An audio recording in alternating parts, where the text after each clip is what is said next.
নমস্কার বন্ধুরা, village food cooking মেরিতা চ্যানেলে সবাইকে স্বাগত। বন্ধুরা, আজকে জ্যান্ত মাছ, রুই মাছ দিয়ে, আলু দিয়ে, টমেটো দিয়ে আর একটু আদা জিরে বাটা দিয়ে, আদা জিরে আর কাঁচা লঙ্কা বাটা দিয়ে রুই মাছের একটা রেসিপি বানাবো। আর সঙ্গে দেবো বেগুন।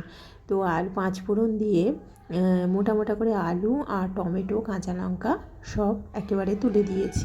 আর এখানে লাল নোটে আছে, আর লাল নোটে তো ভীষণ উপকারী, প্রচুর পরিমাণে আয়রন থাকে।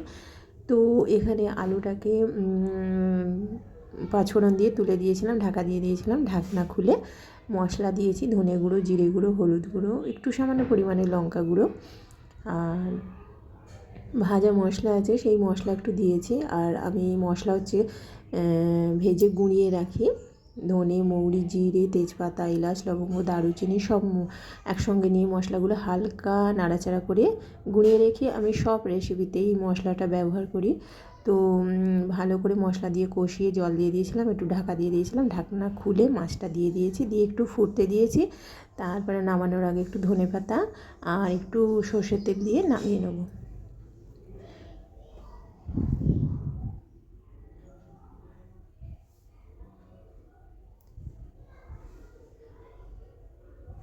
এরপরে নিয়ে নিয়েছি নোটে শাক ভাজা হয়েছে, আর এই মাছের রেসিপি, আর সঙ্গে আছে কাঁচা পেঁয়াজ, কাঁচা লঙ্কা। ও খাওয়াটা একদম জমে যাবে বন্ধুরা। তো আজকে রেসিপিগুলো কেমন হয়েছে অবশ্যই জানাবে। আমার চ্যানেলটিকে সাবস্ক্রাইব করবে, লাইক করবে, শেয়ার করবে। আজকের মতো টাটা।